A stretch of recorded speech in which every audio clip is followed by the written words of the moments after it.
Okay, I'd like to call to order the September 26, 2023 regular Board of Education meeting at exactly 6:30. Please stand for the pledge. I pledge allegiance to the flag of the United States of America and to the republic for which it stands, one nation, under God, indivisible, with liberty and justice for all. Thank you. Roll call, we'll start with Shelley, please. Vinnie Cadilla. Nicole Levine McGrath. Joe Madison. Steve Kozer. Stephanie Miller. Debbie Sherman. Are there any amendments to the agenda? Hearing none, we can move on to the minutes, Deb.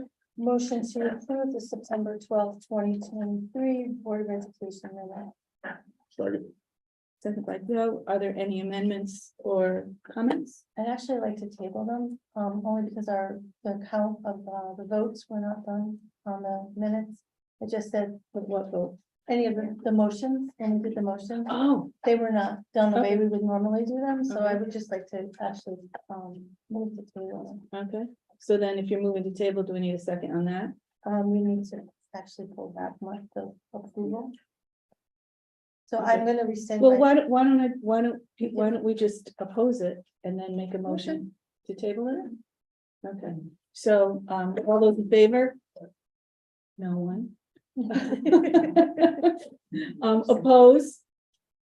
All of us? Okay, good. So that motion did not carry. So then now you can motion to table. The September 12th minutes. Second by Joe. Any further discussion? No, but for the other motion, maybe the discussion just is Deb's. Yeah, I'll put comments. it. That the votes are, the votes are. Yes, why it's all there. All those in favor? Uh, Oppose or abstain? Motion carries. Okay. OHS student recognition. Okay, so Welcome. we have quite an honor, and we're actually able to celebrate this honor earlier today at the high school. We have two students that applied to be part of the Special Olympics leadership, youth leaders in the Special Olympics North American US Youth Ambassador class of 2023 and 2025. These students applied. Only 14 students across the entire United States got accepted for this cohort. 14. 1-4.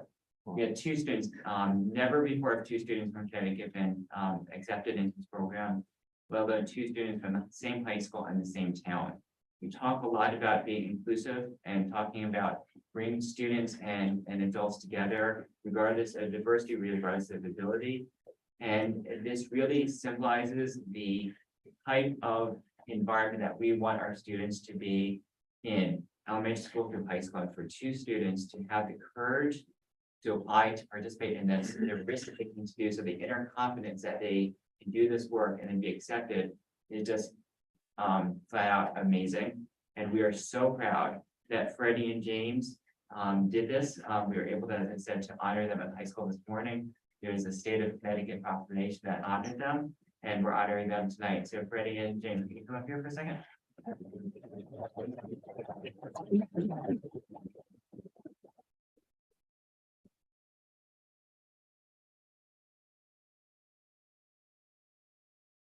Congratulations, thank you.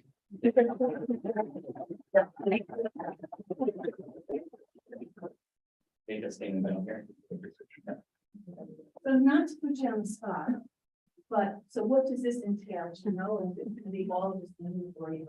A little bit of both. Yeah. Like learning. You wanted to take a picture, Yeah, right? that's good picture. Okay. Yeah. Well, I'm feeling Yeah, it. yeah. I was giving you I'm sorry, go ahead. like leadership training. Just like spring. Okay. You want us to jump out? Good. Oh, just fine. It's fine. Corner behind him. If you just do a blur or even in We just smile. you know, Yeah, they see like get behind him. We're gonna do the- that if you can just kind of keep us informed, so maybe if you, they let us know what's going on, and we can follow their journey. And they actually will be going to DC in November, is that correct? October, for a couple of days for the training for this. Congratulations. Awesome job. All right, I'll stop. Guys ready? All right. And Thank you, to guys. the family in the audience, it's no surprise when we have students that reach this type of milestone, they come from rich families and you've raised two wonderful young men, so congratulations. Good job.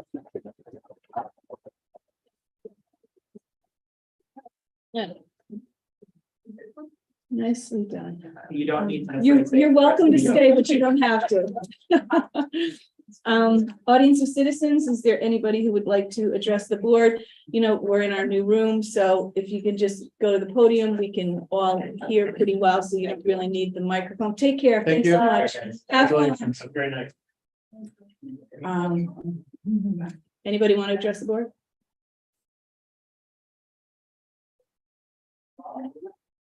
Not getting up. Okay. Why? All right, hearing none, then we'll move on. That's That's all right. So board correspondence or communication, Mike is not here, but I haven't heard, I haven't gotten anything, so I think we can move on from that. So now school improvement plans. Did you guys do rock, paper, scissors on who's going first? We said we'd leave it up to the fate, so we said. High school's first. All right, let's do it in order. All a mess. All right, so Anthony, what do we decide? Are we gonna stand here or we're gonna go there? I like to sit. Okay.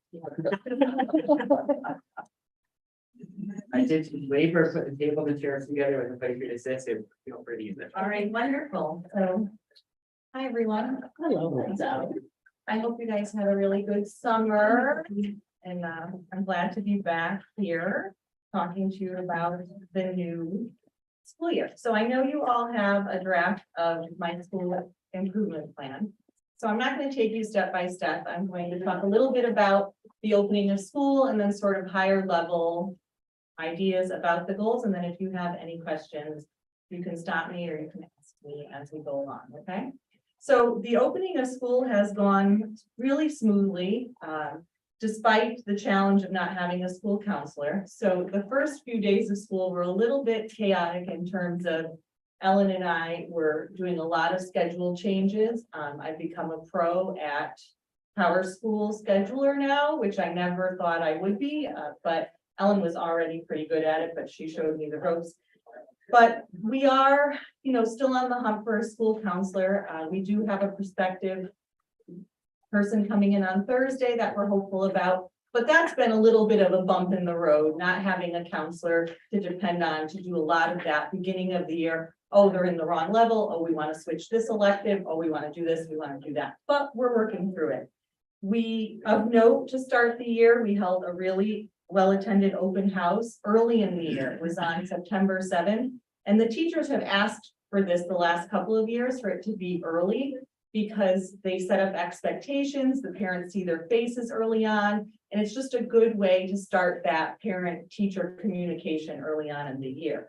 We've held class meetings with each team and each grade to set school expectations and go over the new code of conduct and also, the big ticket areas, attendance, the cafeteria, just the expectations that we have for all students in the building.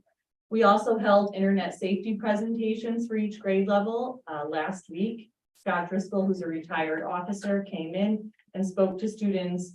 A lot of times you hear the digital footprint. He talked to them about their digital tattoo that they leave on the world. So that's been great.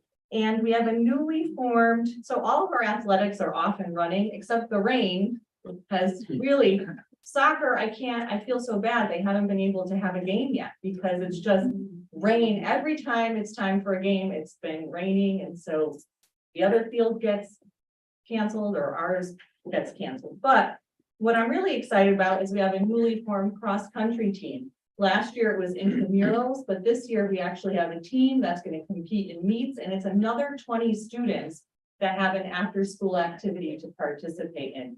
And they did really well in their first meet, and today was their second meet. I haven't heard about the results from that yet. So when we think about our goals, Ellen and I read 2 books over the summer.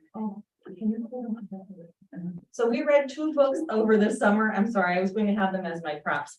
But to really ground our focus on the school year for goals 3 and 4. We read this book called Finding the Magic in Middle School. And then we also read this book called Creating a Culture of Kindness in Middle School. And both of these books have been really helpful in grounding our work for goals 3 and 5 that are described in this 3 through 5 that are described in the strategic operating, our school improvement plan. So most notably is really our work in revamping our WIN class. So last year we had something called WIT, and the year before that, Whatever It Takes. We changed the name to Whatever I Need, and we really restructured that based on what was talked about in both of these books. And it's the specific needs of middle school students. And really those specific needs are, it is like the greatest time of social change in an adolescent's life as in middle school. They're really trying to figure out their role. They're trying to figure out how they can contribute and where they belong. And there's a great analogy in the beginning of this book that talks about, and I told parents this, the 6th grade parents when they came on orientation, that talks about middle school and compares it to whitewater rafting. I don't know how many of you have been whitewater rafting. I have, and I'm not the adventurous type, but so it talks about how you could be whitewater rafting and be in calm waters for a good amount of the time, but then all of a sudden you can hit a rock or you could hit a rapid. Something comes around the corner and it throws you off course. And so that's very analogous to what happens to students in middle school, right?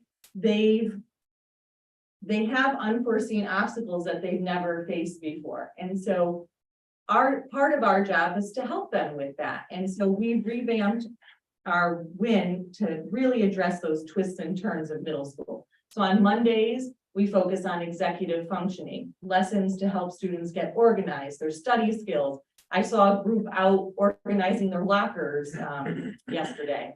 Tuesdays and Thursdays are focused more on academic growth and student individual growth and achievement. Wednesdays, we have a lesson that comes right out of this Creating a Culture of Kindness for all students to participate in, led by their WIN teacher. And then on Fridays, each team, and in some cases, the teams are working together on a community service project that they're working towards a goal with their community service. We have a group working with veterans. We have a group working with an animal shelter. It's this idea of how can I contribute and give back, which students of this age really want to do, and they feel so good about it when they do it. So along with the daily WIN work and classes, we made a concerted effort to work on monthly school-wide opportunities to engage the school community. So like I said, in September, we had the internet safety presentations. In October, we're participating in Red Ribbon Week, which is an anti-drug, anti-vaping effort with our students. It's a whole week in the 3rd week of October. November, we're focusing on kindness and anti-bullying. And we have a speaker from Ben's Bells that's coming, if you know anything about that organization. And we're working on a school-wide initiative. And then in December, with the spirit of giving, we're going to be working on an initiative called the Season of Giving. So we are really trying to put forth efforts to support those goals, wrapping around community engagement, kindness and positivity, and also school culture and climate. Okay. So to support goals 1 and 2 in the areas of growth and achievement, we're really trying to maximize our newly founded PLC time that teachers have. We're so lucky to have team leaders now, and those team leaders are facilitating those PLCs Monday, Wednesday, and Friday. It's focused around data, it's focused around students and support staff files into that, and also special education staff. And then on Tuesdays and Thursdays, content area teachers meet with each other to discuss pacing, to discuss how the lessons went for the week, and to continue planning their sort of pacing for the year. We don't expect teachers to be in lockstep, but we really expect that there's an assured experience across different classes. So most recently, teachers discussed data, which was the spring test results. And they started to create their goals, their individual goals around that. And iReady baseline data is being collected now because students are taking the diagnostic assessment this week. And we're also leveraging the new district initiative of UDL. Teachers, a book was purchased by the district for every teacher, and we're doing a book study every faculty meeting. We're taking parts of the book and we're using that to utilize how we can take UDL and its practices and have them in the classroom. Last month at the faculty meeting, we did sort of the 10 myths of UDL, and we did like sort of a myth busters on that to set the groundwork for how we can use UDL and the strategies to maximize growth of all of our students. So, we're hopeful that all of these concerted efforts will produce desired results, as Mr. Hendershot used to say. That was a throwback to him.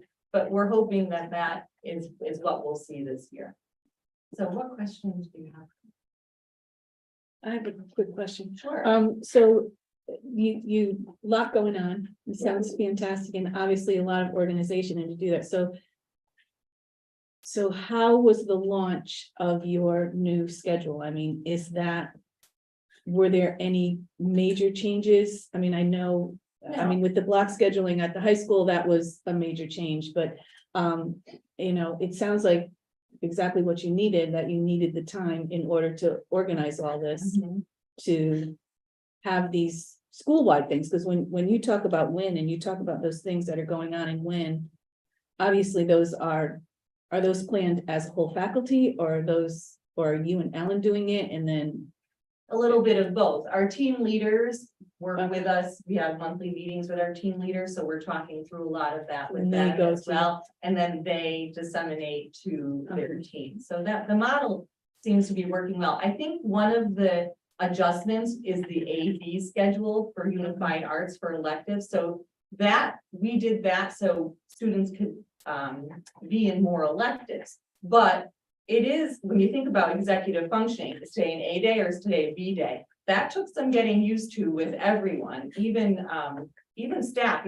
The kids would come in and ask me, Mr. Let, A day or B day? I was like, hold on a second, yesterday, and I would look at and I'd be able to tell them. But I think that's been a little bit of an adjustment, that they have some unified arts on A day, and then they have their others on B day. Did that work, that more kids, like you have Yes. more kids that are able to have more experiences? Yes. Yeah. So it all works, so nice job. That's all I have. Anybody else? Have any questions, comments? What was, you had those two books, and I know you're sort of trying to implement, was there something that was just like, wow, it's something super actionable? Well, that, I think what's been, you'll see all of my pink little stickies in here, and those have been all of my wows, while reading this. But what I really think has been that middle school students, they want to do the right thing, right? They want to belong, they want to be authentic, they want to achieve. But sometimes they just don't have the right tools, or they don't know the right tools. And a lot of our students have such wonderful families that help them with those tools. And so we just want to continue to partner with that, like the foundation that's being built at home, and then how can we continue to work on that when we're in school. So there's been a lot, but I think the analogy is really spot on, and I shared that with the staff too, and they thought it was, they laughed because they thought, yeah, you're right. We could have a student that's going merrily along, and then all of a sudden something comes around the corner, and we need to be there to help the students. There's just one more thing. So Sure. we're in the district, we try to strive. I noticed you mentioned in one of the goals that was get back to parents timely, whatever. I know we strive for a 24-hour. Yes. I know I saw that in yours, Mhm. right? And I know in central office, we want to get to 24 hours, just even if you don't have the answer. Got your email, I'll be back to you in a day or two. Right. Can we get consistent on all these? And Oh, yeah, our staff, we tell them 24 hours.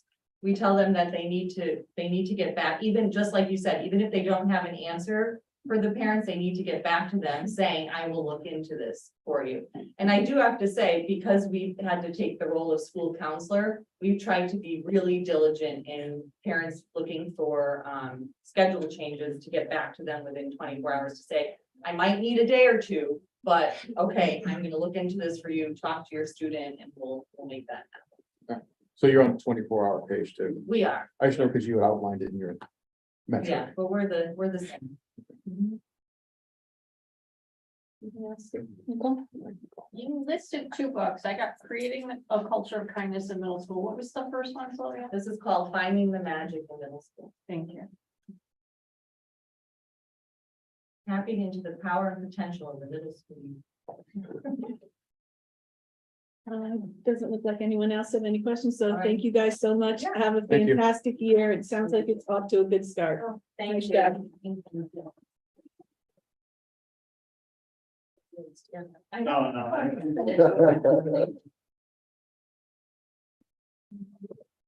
Oh, aren't you nice Oh, colleagues? that's, yeah.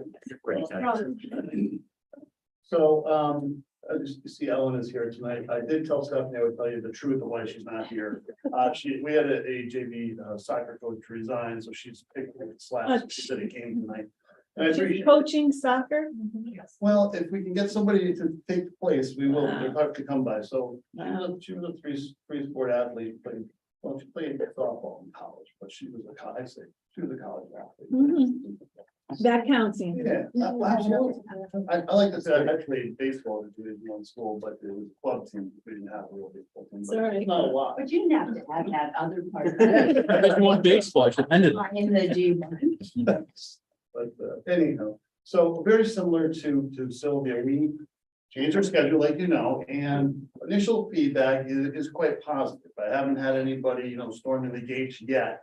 But the teachers in particular have come to me and said, it's better than we thought it would be. One teacher in particular, after my last faculty meeting, he was, relatively negative. I invited him to play poker with me because I could see his face when we were talking about it. It was just like, all right. And he said, I gotta eat crow and, and it's so much better than I thought it would be. Yeah, good. So, and I think that will eventually translate to our kids. I haven't had kids come and talk to me and say, this isn't working, I don't like it. They were a little bit nervous last year because, what are we gonna do with 81 minutes? Am I gonna be bored? And, we bought seats for the science classes, which they used to have stools and they're moving around and whatnot. But optimistically, I'm being optimistic about it, and I think cautiously optimistic. What the proof's gonna be in the pudding. Our test scores up, however, the first quarter grades, amazingly, our midpoint of the first quarter is Friday. So it just goes by so fast, 45 days. We'll see. But our first goal is going to be related to our student outcomes. We have to get the kids in school to teach them. That's one thing we learned from COVID, right? Is that they do better, kids do better when they're with their teachers and their peers in the classroom. So we're trying to reduce our absences. We did a great job last year. We went from 142 students truant in 21-22 to 89. So 53 students less were truant last year. How do we do it? Goes back to Peter Drucker. If you measure this phenomenon, it's going to probably improve. And so we had meetings, we talked to parents, we sent the SRO to people's homes to bring the kids in. I know they do that in middle school too. We talked to kids, why don't you want to be here? Is somebody bothering you? What can we do to help you? All that stuff, but we have a weekly meeting about that, so that's really improved. So that's a 37% improvement, so we're going to continue to try to drop those numbers. And chronically absent is a different way of measuring absences. We went from 124 to 111, it's 11% decrease. We're hoping to continue that trend, another 10%. We get them in the classrooms, we have a chance to positively impact their outcomes.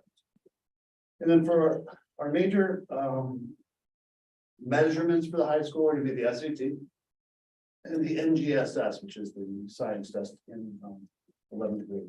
We also have AP school test scores. And we offer a wide range of AP classes. This past year, we went up 10% in the reading and writing, which is evidence-based reading and writing in the SAT, 22%. We're hoping those numbers are going to continue. We're expecting them to, and that's why we brought the block schedule in, is to try to improve what we do with these things. Our science scores were up 11% last year. And AP scores, we measure AP, what percentage of our kids, doesn't matter which class you take, whether it be US history or chemistry or physics. Of all the kids that took an AP test, how many quote unquote passed, got out of a score of 5, got a 3, 4, or 5. And we went from 65% to 67%, it's an increase of 2%. I'm not worried about it, but I want to tell you why. Is I could make that 100% increase by not letting kids take AP, just selecting the premier class. What we want to do, and that's one trick, is we want to give as many kids that want to challenge themselves the opportunity to take the classes. And of course, get them to pass as best we can, so that small increase is offset because we're letting more kids into these challenging classes, which I think is positive. Anthony, I just have a quick question on that. Sure. So the SATs and AP and a lot of, okay, this says mid-year data collected in December. Those are kind of end of year things. So how can you gauge as the year goes along, the Right. the potential success or The kids, weaknesses? Kids will take the PSATs, they'll take down in October, we'll get a sense of where the kids are compared to last year. For the AP classes, the teachers are gonna be giving, unit assessments that have the same types of questions. Okay, yeah, so it's all intertwined. So, yeah, it's all connected, so we'll have an idea. But the bottom line, it really is, you just keep pushing the kids, not to a breaking point, but you keep pushing them. Yeah, it's a You know, challenge. we talk about Vygotsky zone of possible development, we want to get them where it's not too easy and not too hard, and that sweet spot, Cinderella spot, if you will. Anyhow, Yeah, thank you. I'll keep going. whenever you're- Yeah, no, keep going, but I just thought Yeah, yeah. that just seemed pertinent to It's tricky the end of the because- year. It is. Well, we tend Assessments. to use the PSATs because we do offer those a couple times a year, as well, Okay, which gives us an idea. Let's see, the next piece for goal number 2 is teachers applying what they're learning from professional development. And so what we're going to be doing here is we have the attributes of the graduates, part of the long-term strategic plan. We're piloting a new English program and using the UDLs. When I'm going to evaluate all the teachers this year, so I decided I'll do all the teachers. She's going to do all the paraprofessionals, the clerks and the custodians. So they're going to get one message from me about, construction. So when we go in, we'll look for the UDL. Last year, we were looking for John Hattie, we were looking for elements of instructional choices that had the higher than average chance of producing the positive outcome we were looking for. And we've mentioned, all we know is to use this instructional strategy. This is what Hattie says. Hey, I wonder if you could do X, Y, and Z. So we're going to do that with UDL. And UDL is just a general idea. If I can summarize it. Getting every kid in the class to be able to show you they can do what you're looking to do. In almost in any way, that they can show you, not just running this. So that's important. Communication, same in middle school. Try to do that in 24 hours. Things happen, let people know. Parents shouldn't be surprised by something that happened in school. They get called to my office, I call the parents, say, hey, I talked to your son or daughter, and they're in trouble or not in trouble, but you shouldn't have to find out that you come see me because your kid comes home and said, hey, Mr. Hooper called me. So we do make sure that we have communication. Most important thing is our school specific goal, and that's the block schedule. Making sure that teachers are using it and using it appropriately. We use our formal evaluation system, we use the walkthroughs, we've developed a decent relationship. I've developed a decent relationship with the teachers. They can tell us what's working or what's not working without fear of getting in trouble. And I think that's important. Be honest with us. That should be it. all right, thank you. Any questions for Anthony? I have one, but I don't want to put you on the spot or. Right. Maybe we can get our curriculum going to speak too, but, I was looking up the, setting student growth in IXL math and all of that. And I didn't find anything that was really, definitively quantitative, in an informative way out there. So, is there anything like, don't go crazy? And if I'm putting you on the spot, say, no, not now. In a sentence or two, what's the best way that you would describe that to us? Just give us snapshots of where the kids are over the course of the year. And the idea would be that the students are moving from September to the spring. And if they're not, they can give us some ideas as to what areas of the curriculum they're deficient in or need supports in, which we can then target for the rest of the. So it's not the same as like SBAC where they have these percentage of growth or targeted growth. That's what I'm looking to. It's a new program. I would want to use that, but what I want to find out is do it. So ultimately, we're using it for our universal screeners, we're using it for progress monitoring. And should we be able to have a growth goal and a stretch growth goal? And we'll look at that. What percentage of our kids has met? I would think that 100% should meet it, at least the regular goal, because they're normed across the country. So that's how I put it. And you want to add, Eric, I didn't want to put you on the spot. It's used very similar to like how I read it used at the younger levels. So again, first year teachers are getting used to it. So I've been able to meet, like Anthony talked about with the SRBI team, we start having conversations about what other data do we bring in to see if it correlates with what we already know, so we can start making decisions as to the best way to use it moving forward. So we're just trying to put the numbers we're getting now up to numbers we kind of are familiar with, to see if is it giving us similar information, different information, what's the best way to use this, so. It is nice that you get a snapshot, a diagnostic snapshot in. Yes. Thank you. Anybody else questions? for I have Anthony? one. Go ahead. For the block schedule, as you go through the year, is there any thought or possibility, is the block schedule going to rotate for next year? Well, there are schools that do rotate the block. We didn't want to do it this year, so we can get used to it. There's some negatives to rotating the block, which is trying to schedule PPTs and IEPs. Can be done.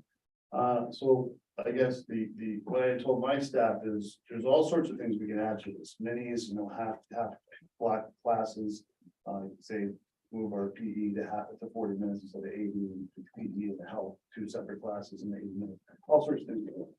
So I understand that there is some research to suggest not having the same class first period every day. Yes. Could be positive.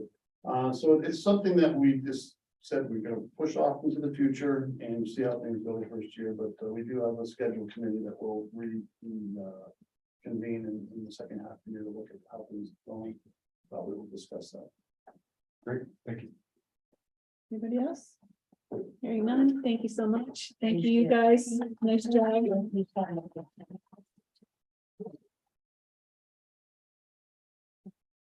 Okay.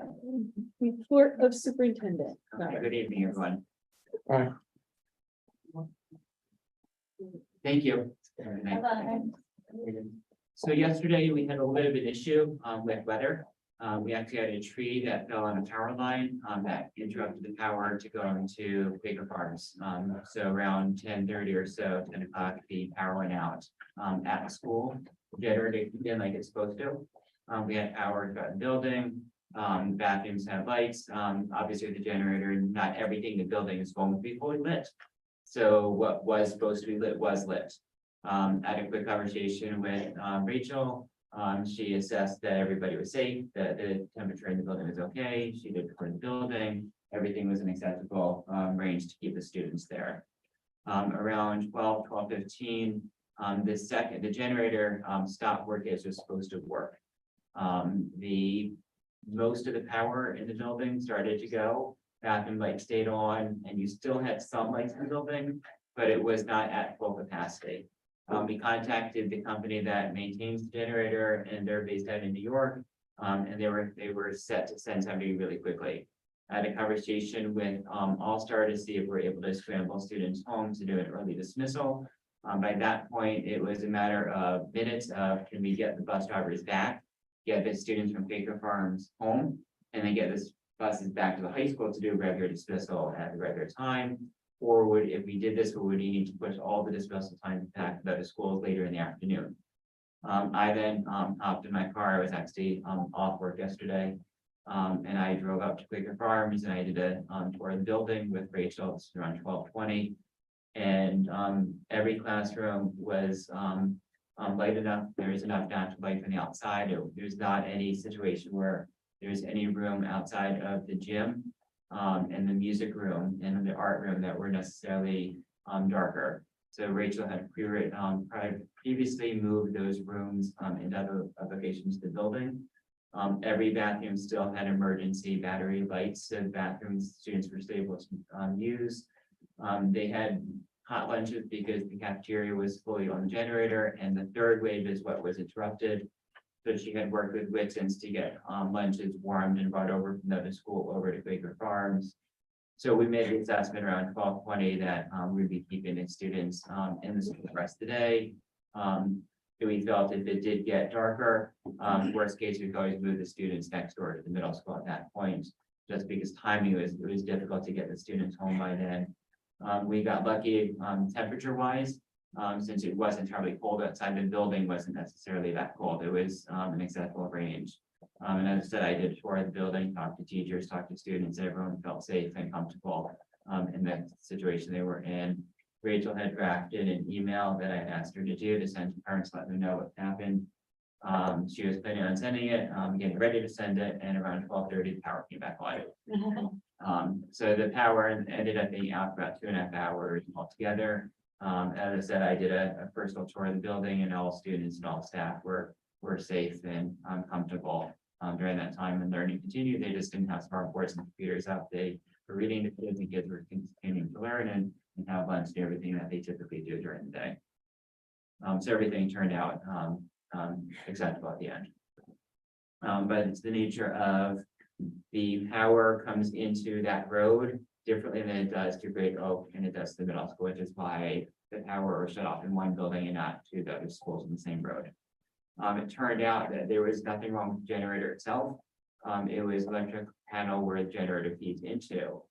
We test the generator annually. The generator actually was tested in August and is working at 100% at the time of the test. So now we're going to get both companies out, the generator and electrician, to figure out was an electrical issue in the panel that just had a spur of the moment issue, or was there an overcapacity issue with the generator, too much stuff wrong with the generator that then kicked in and caused electrical issue in the building. We need to kind of figure out what took place, and that you can't know that until actually it happens. So now that we know that it's happened, now we can figure out exactly what took place and put mitigating factors into making sure it doesn't happen again.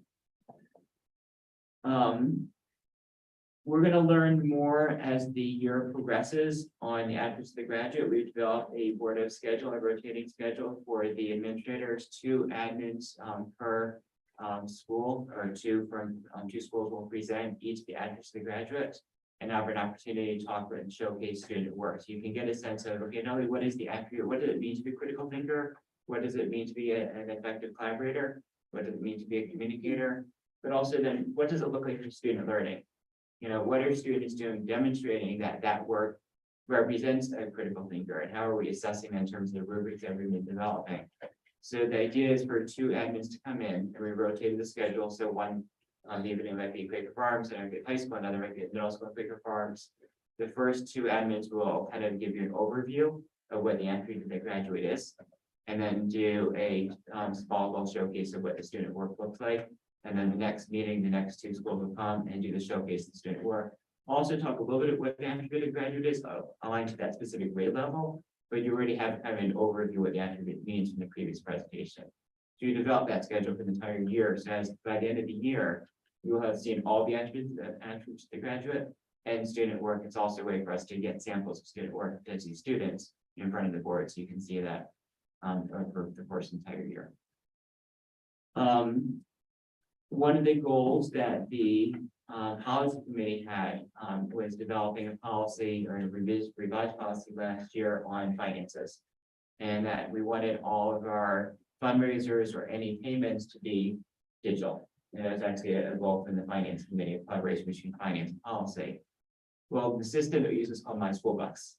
And that's a system that's been used for many years through the cafeteria system, where we've now integrated into PowerSchool. And now parents are being asked to pay through the online system for field trips and for testing. We now have it up and running, And the first set of payments kicked in this September. So there's a field trip for Quaker Farms, a field trip for Goes, and AP Teston High School. Parents received information to pay online, and they just go right to Power School, click on the shopping cart, if you will, and they pay electronically that way, and then the money gets diverted over to the right account it's supposed to be in.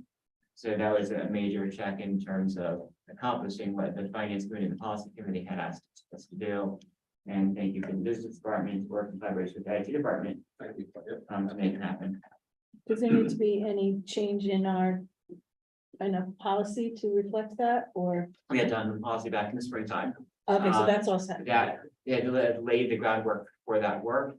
And then what we've done now is implement what the Okay. policy had asked us to do. Okay, thank you. Yeah, and the whole goal of that is to eliminate to the greatest degree possible any transaction dealing with actual dollars and cents to make sure there's better accountability and less opportunity for young people to sometimes say there's some sort of fraud going on. Right. I had a wonderful parent advisory group last Tuesday. We had 23 parents in this room and one parent online. And one parent that was not able to show up last minute. We had a wonderful conversation, talked everything from what's working well to where some of the challenges and struggles are. We talked a lot about special education and assessments and curriculum, facilities,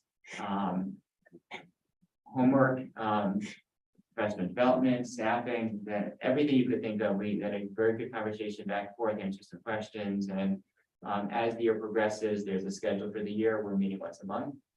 And as the rotating schedule goes, we'll bring various administrators in to talk about various different topics. For example, we might talk about math curriculum. So I'll bring Eric in to talk about the curriculum. We might bring in Megan for special education lens, so we can really dive in on individual topics. And then spend a portion of the meeting for just open-ended topics that come up. But it's a great way for me to listen to parents to hear their feedback on what's working, what's not working, where some of the pain points are, and what questions need to be answered. Also, it's a great way for us to have a voice in the community, so we're able to answer some of the misperceptions and the rumors that are out there, so that parents can go back out and say, no, this is actually what's taking place. So it's a great, we did this 2 years ago, and I'm excited we've got parents that want to participate in the advisory group, and we've got, like I said, too many parents that asked to participate. I had to filter it down to what could fit in a room that could be a manageable discussion. Is there, so do you have an idea of how it can be kind of like executive summarized to the board, just so that we have an idea of what's working and what some of the challenges that you have? Yeah, so I had sent to the board last Friday a executive summary, if you will, of what some. Oh, in your regular Yes, newsletter? yeah. Okay, yep, that's good. And that's what my final day, is to do Okay. that as well. And I do that similar to the, we have our district-wide leadership setting council, which meets once a month. And we had our first meeting last week as well, and I summarized that in my Friday update to you as well. Was that just with 2 schools? That committee that you just said, the executive something, That was all the schools. okay, because if I remember, because I had this question. It seemed that only 2 schools were referenced, so that's why I was just getting confused as to, you have one group that you're meeting with certain. You're meeting with certain schools, and then you're meeting with all the schools, but in that, or. Do you know what? I'm probably not being I clear. put in specific comments from a couple of schools, but it It's was. a couple of schools, representing but it was all everybody. 4 schools, Yes. okay. All right, I'll just revisit that, because oh, there it is. Oh, no, that's. Okay, thank you. And that's my update today.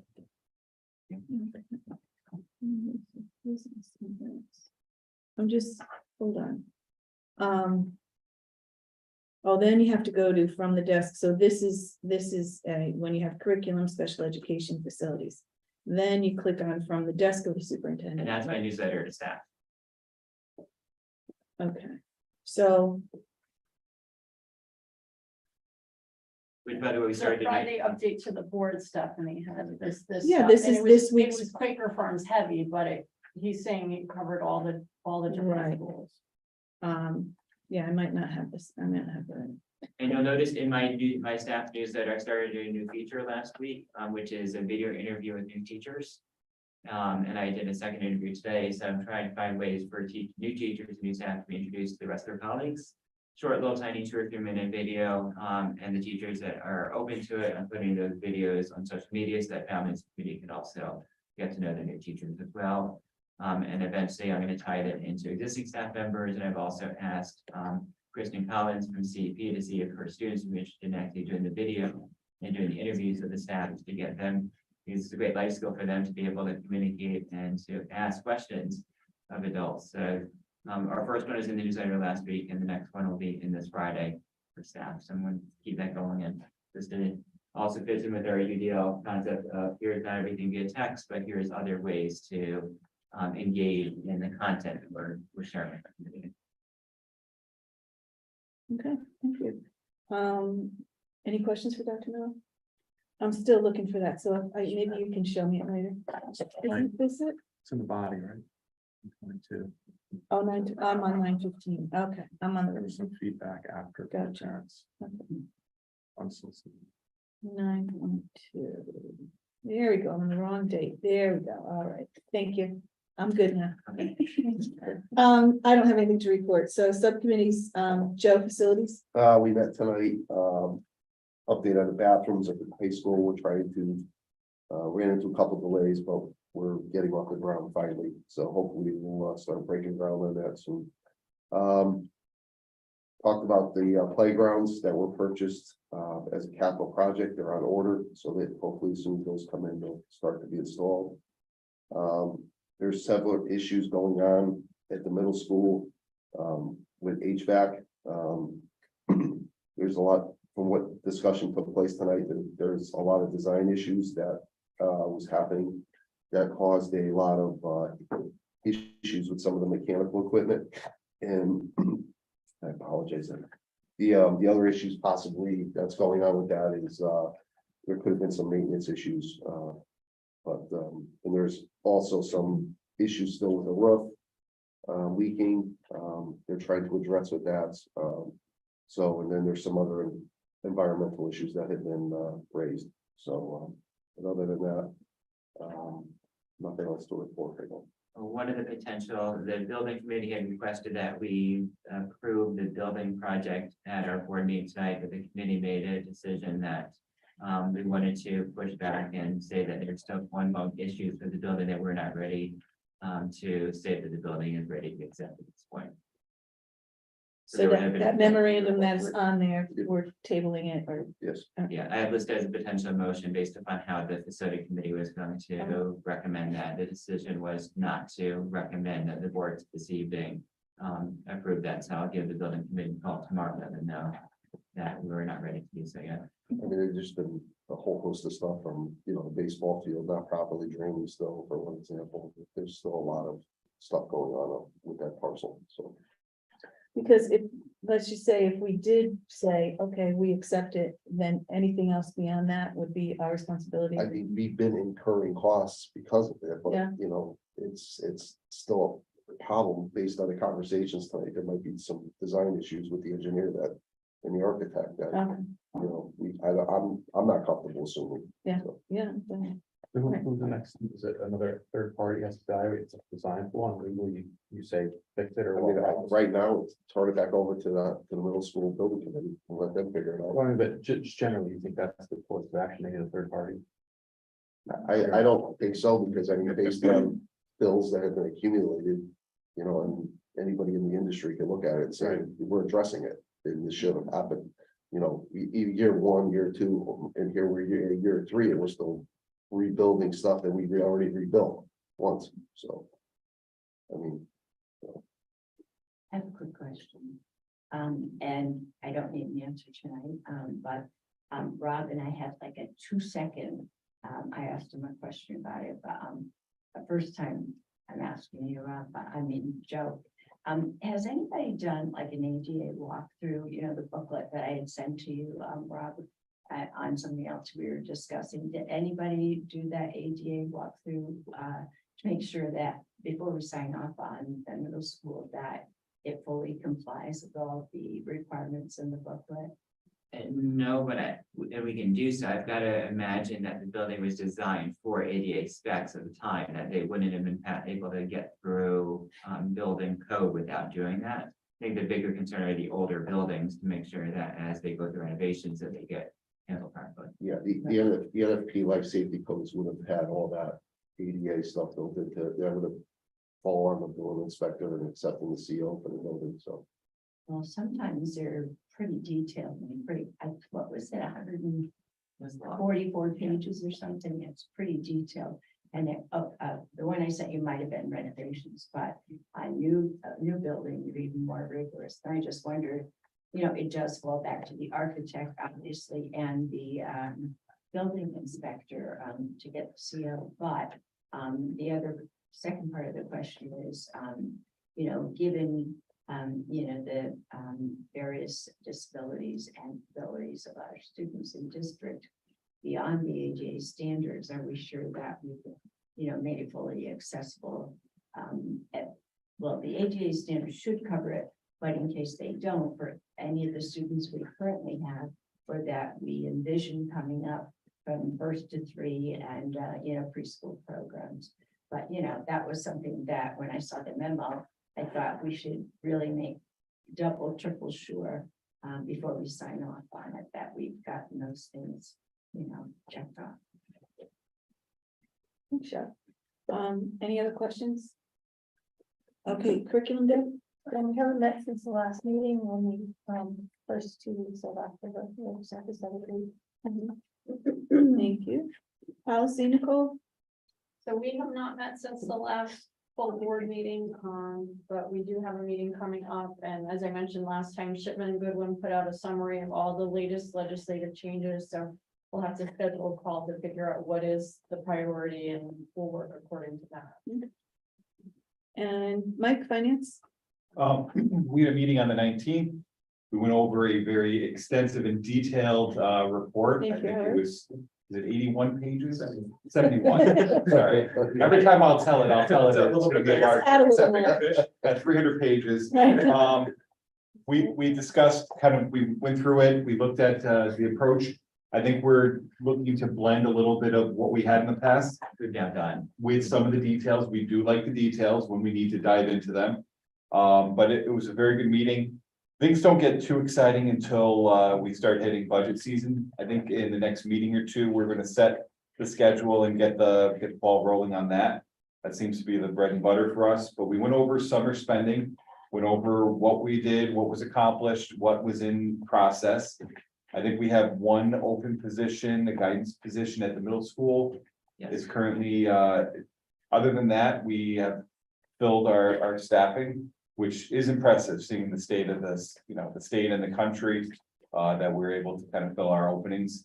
But, very positive. We're, our money's encumbered, is what it is. It's not very exciting, but it's, spending it down. And I think there's gonna be some evolutions in how we handle surplus and savings.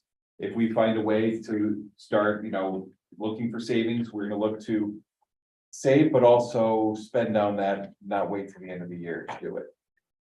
Just I do want to introduce our business manager, Howard Warlow, who will be joining me the night that we're presenting the finance report to you. So it's a familiar face, having Mark at only part-time, not available in the evenings, he was able to come to the board meetings and answer your questions, especially the budget process. So having Howard here should give you some opportunity to have direct access to ask the questions that you need to ask. And he's here tonight to answer any questions you have. We also have part of the finance report of the transfers to close out the end of the year, which needs to be a motion today to move all the money from the accounts that had certain pen balance pluses to pay for what we spent the money on in the school year. wait, say that again? So at the end of the school year, it's my understanding that that you as a board have decided that you would like to see everything zeroed out, right? So to that point, so that requires a budget transfer. And budget transfers are also required to be approved by you. So that's it's in the board books, there's actually. It's in this summary. It's in that summary. Okay. Yeah. It starts with, it's the yellow. They start at page 5. Page 5, correct. And so those are first of all, there's a couple transfers in there too, that are from, that occurred from the current school year. But the large one that starts on page 5 goes to page 6. And goes all the way through page 9, I believe. That is actually to zero out all those accounts, and what it'll do is, as I discussed, the way your budget currently works. Is that you do not apply the excess cost grant that comes from the state for special ed costs into the actual budget. You don't move expenses off into that grant. So you actually run a negative balance. And then what ends up happening is, so what this transfer does is it actually takes all those balances, takes that negative balance and puts it into the tuition line, because that's generally where your negative balance is. And so that's all that then transfers. And this honors the Board of Education policy, which requires us to do the transfers to balance out properly. So this, and it can't be done earlier until we know what, but So we know the budget exactly. So are you saying that you need the motion at this meeting or? Okay, pardon? It's here on the agenda. I didn't do the executive one. And then there's also, as Howard said, there's 3 transfers for this current fiscal year as well. Fiscal year that have already occurred that you have to approve. Okay, just a question on the ASOs and SROs. Are we fully staffed as far as that's concerned? We're still working on the staffing for Quaker Farms. That's been a challenge. In the meantime, we've had the SRO in the middle school go over what he can, and the towns provide additional coverage from the police department standpoint as well. Okay, so that we will probably be billed for that. At some point. So is it lack of applications? Is it? A lack of applications. We have a potential lead for filling it, which we're exploring as rapidly as we can. But we've had very few applicants, and it's been a challenge getting people to apply that are qualified to do it. So does that mean that people are applying, but they don't meet a standard that you're looking for? 'Cause, Some, I mean, you would correct, think yes. that there would be, enough retired, because it's Yeah. basically retired policemen, right? Yes, yeah. Every day. Yeah, I'm surprised that we can't fill that. Okay, so Deb. So do you there's wanna only do- one motion that's listed here. It says, motion to approve the line item transfers for the budget, the final budget. I'm sorry, transfers for the balance, the final budget representing the end of year expenses for the 2022-2023 school year. Second. Any further questions or discussions on that? All those in favor? Opposed? Abstain? Motion carries. And then we don't have it in the agenda, but there should be a motion to do the other 3 budget transfers. Are there certain lines that we want? I don't know. Are there certain lines? I mean, if we don't have it in front of us, I It's don't in know. the budget reports. Okay. Well, It's on top of page 5. not the page. Okay. So it's the first, the second, or the third one, You want, It's all- or it's all 3 of All those? 3 of them. yeah. do we make a motion to add the motions? No, No, just. Okay. I make a motion to transfer funds originally budgeted for business manager consultant from Twin Lakes to full-time business manager Howard Werlow in the amount of $119,442. Second. All those in favor? Opposed or abstain? Motion carries. Second motion. You ready? Make a motion, budget transfer difference in cost for software that was budgeted for and the software now needed for computer science and AP computer science classes. This will allow IT department to purchase the needed software without negatively impacting that cost center for $5,000. Second. All those in favor? Aye. Opposed or abstain? Carries. The last one. Budget, motion to approve a budget transfer that will allow for testing services to be reimbursed by Medicaid. Tests are prepared by a third-party vendor and administered by a district employee in the amount of $9,320. Second.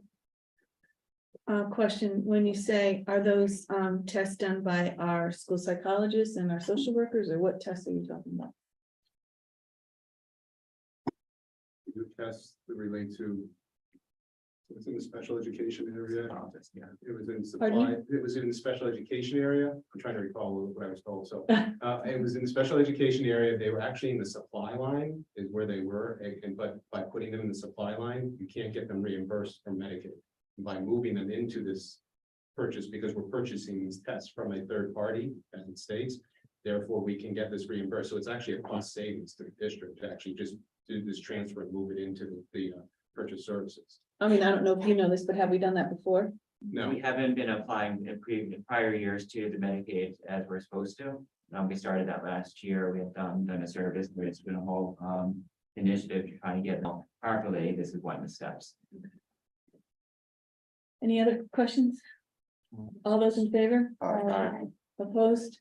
Or abstained? Motion carries.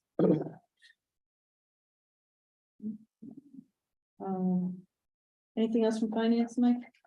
Our next meeting is on the third Tuesday at 12 over Zoom, unless the committee decides to meet at a different time. Thank you very much. Liaison reports, I believe we just have PTO at this point. Meeting was last Thursday. Unfortunately, I was in teacher negotiations, so I couldn't go, but, they are off and running. They had plans to use a local vendor for their book fair. Unfortunately, the company went out of business. So they're back to using Scholastic. They're not having a dance at the middle school this year, for a number of different reasons. That was it. That was the report I got. Okay, So thank you so much. I'll be at the next one. All right, so now we have a motion to go into executive session. Motion to enter into executive session for the purpose of consideration of written attorney-client privilege, communication related to a potential independent investigation of workplace incident, and invite in Dr. Mayo. Second. Second by Mike. Any questions? All those in favor? Aye.